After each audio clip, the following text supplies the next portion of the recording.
તો જામીન મળ્યા બાદ અભિનેતા અલ્લુ અર્જુનનો જેલમાંથી છુટકારો. જામીન છતાં પણ અલ્લુ અર્જુને જેલમાં વિતાવી પડી રાત. સ્થાનિક કોર્ટે અલ્લુ અર્જુનને 14 દિવસની જ્યુડિશિયલ કસ્ટડીમાં મોકલ્યા હતા. તેલંગાણા હાઈકોર્ટે 50,000ના બોન્ડ પર અલ્લુ અર્જુનને મુક્ત કર્યા. હૈદરાબાદમાં અલ્લુ અર્જુનના ઘરની બહાર ચાંપતો બંદોબસ્ત. મહિલાના મોતના કેસમાં અલ્લુ અર્જુનની થઈ હતી ધરપકડ. લોકસભામાં બંધારણ પર ચર્ચાનો આજે બીજો દિવસ. પીએમ મોદી ચર્ચા પર પોતાનો જવાબ રજૂ કરશે. વિપક્ષ નેતા રાહુલ ગાંધી ચર્ચામાં ભાગ લેશે. બંધારણ નિર્માણના 75 વર્ષને અનુલક્ષીને ગૃહમાં ચર્ચા. જમ્મુ કાશ્મીરના સોનમર્ગમાં ભારે હિમવર્ષા. સોનમર્ગના ગદરબલમાં હિમવર્ષાથી રસ્તાઓ બંધ થયા. સોનમર્ગમાં દેશભરમાંથી આવેલા પ્રવાસીઓએ હિમવર્ષાનો આનંદ માણ્યો. જમ્મુ કાશ્મીરના ગદરબલ પર થયેલી હિમવર્ષા બાદ બરફ હટાવવાની કામગીરી પણ હાથ ધરવામાં આવી રહી છે. 0 પોઈન્ટ જવા માટે રસ્તા પરથી સ્નો હટાવવામાં આવ્યો. રાજધાની દિલ્હીમાં હાડગાળતી ઠંડી. આયનગરમાં -1 ડિગ્રી, પાલમમાં -3 ડિગ્રી તાપમાન. પહાડોમાં હિમવર્ષાથી દિલ્હીમાં તાપમાનનો પારો. સરેરાશ દિલ્હીનું લઘુત્તમ તાપમાન 6 ડિગ્રી સુધી પહોંચ્યું. યુપી, પંજાબ અને હરિયાણા પણ ઠંડીમાં ઠૂંઠવાયું. શિમલામાં તાપમાન 0 ડિગ્રી પહોંચ્યું.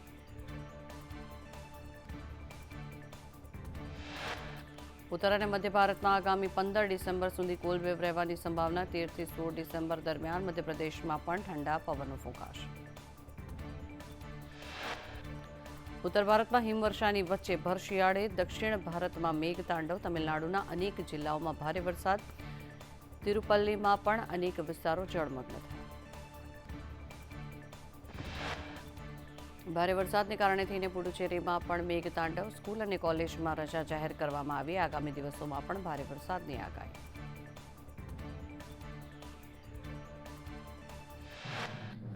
તો પ્રવાસન સ્થળ માઉન્ટ આબુમાં પણ ઠંડીનો કહેર. ગુરુ શિખર પર -5 ડિગ્રી તાપમાન નોંધાયું. ગુરુ શિખર પર બરફની ચાદર પથરાઈ.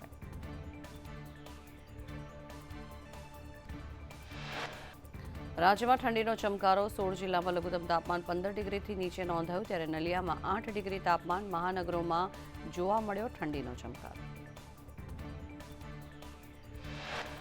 રાજકોટમાં 9.8 ડિગ્રી, વડોદરામાં 12 ડિગ્રી તાપમાન, અમદાવાદમાં 13, ગાંધીનગરમાં 12.6 ડિગ્રી, ડીસામાં 10 ડિગ્રી અને કેશોદમાં 10 ડિગ્રી તાપમાન.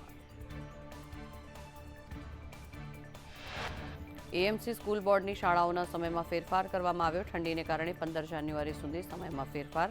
સવારની પાળીનો સમય 7:55 થી 12:30 કરવામાં આવ્યો.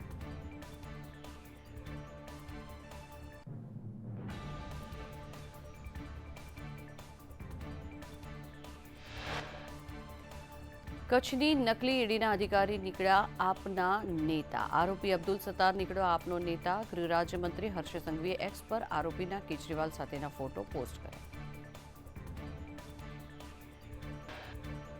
વડોદરામાં પ્રતાપનગરના રોડ ડિવાઈડરને લઈને વિપક્ષનો વિરોધ. રોડ નાનો હોવા છતાં ડિવાઈડર બનાવવાના આક્ષેપ.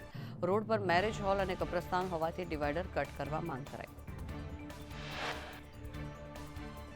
રાજ્યમાં ટેકાના ભાવે 2.51 લાખ ટન મગફળીની ખરીદી. સરકાર દ્વારા 166 કેન્દ્રો પર ટેકાના ભાવે મગફળીની ખરીદી કરવામાં આવી. સરકારે 77 કરોડની મગફળી ટેકાના ભાવે ખરીદી. સુરતના કામરેજમાં ખેડૂતો દ્વારા વીજ કંપનીની લાઇનનો વિરોધ નોંધાવવામાં આવ્યો. પાવર ગ્રીડ કોર્પોરેશનની વીજ લાઇનને લઈને વિરોધ. ખેડૂતોએ ખેતરના શેઢે બેસીને કામગીરી અટકાવી. ભાવનગરમાં સબ રજિસ્ટ્રાર કચેરીના ઓપરેટરો હડતાલ પર ઉતર્યા. છેલ્લા 4 મહિનાથી પગાર ન મળતા ઓપરેટર્સની હડતાલ. ઓપરેટર્સની હડતાલથી દસ્તાવેજોની કામગીરી ઠપ. ભાવનગરના ચિરોડામાં સિંહોની લટાર. ગામ સિંહના આંટાફેરાથી ગ્રામજનોમાં ભયનો માહોલ. વન વિભાગ યોગ્ય કાર્યવાહી કરે તેવી ગ્રામજનોની માંગ. વડોદરા એક્સપ્રેસ વે પર અકસ્માતોને લઈને તંત્ર એક્શનમાં. ઇમરજન્સી લેનમાં ઓવરટેકિંગ રોકવા માટે સ્ટ્રેપ લગાડવામાં આવ્યા. ખેડાની હદમાં ચાલુ વર્ષે અકસ્માતમાં 19 લોકોના મોત નીપજ્યા. સીએમ ભૂપેન્દ્ર પટેલની પાટીદાર સમાજને ટકોર. કહ્યું, સંસ્કારો પર ધ્યાન આપવાની જરૂર છે. સરકાર સેવ કલ્ચર સેવ ઇન્ડિયા કાર્યક્રમ કરે છે. આગામી દિવસોમાં સુરત અને રાજકોટમાં કાર્યક્રમ કરીશું.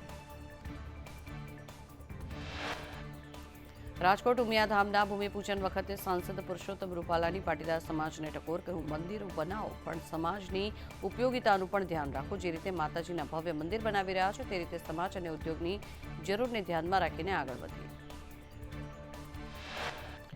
ટેકાના ભાવે ખરીદી અંગે કૃષિમંત્રી રાઘવજી પટેલનું નિવેદન, ખેડૂતોને મગફળીના સારા ભાવ મળે તે માટે ખરીદી કરાઈ છે. અધિકારીઓને ઝડપી ખરીદી પ્રક્રિયા કરવા માટે સૂચના અપાઈ. મોરબી જિલ્લા કોંગ્રેસ પ્રમુખ ચીખલિયાના ગંભીર આક્ષેપ, મોરબીમાં ભ્રષ્ટાચાર બેફામ થઈ રહ્યો છે. ધારાસભ્ય ફક્ત વાતો કરે છે, વાસ્તવિકતા અલગ છે. વડોદરામાં રાંધણ ગેસ ન મળતા સ્થાનિકો પરેશાન થયા. ગોરવા વિસ્તારમાં ગેસની લાઇન 4 દિવસથી બંધ, નવી લાઇન નાખવાના નામે કનેક્શન કાપી નાખાયા.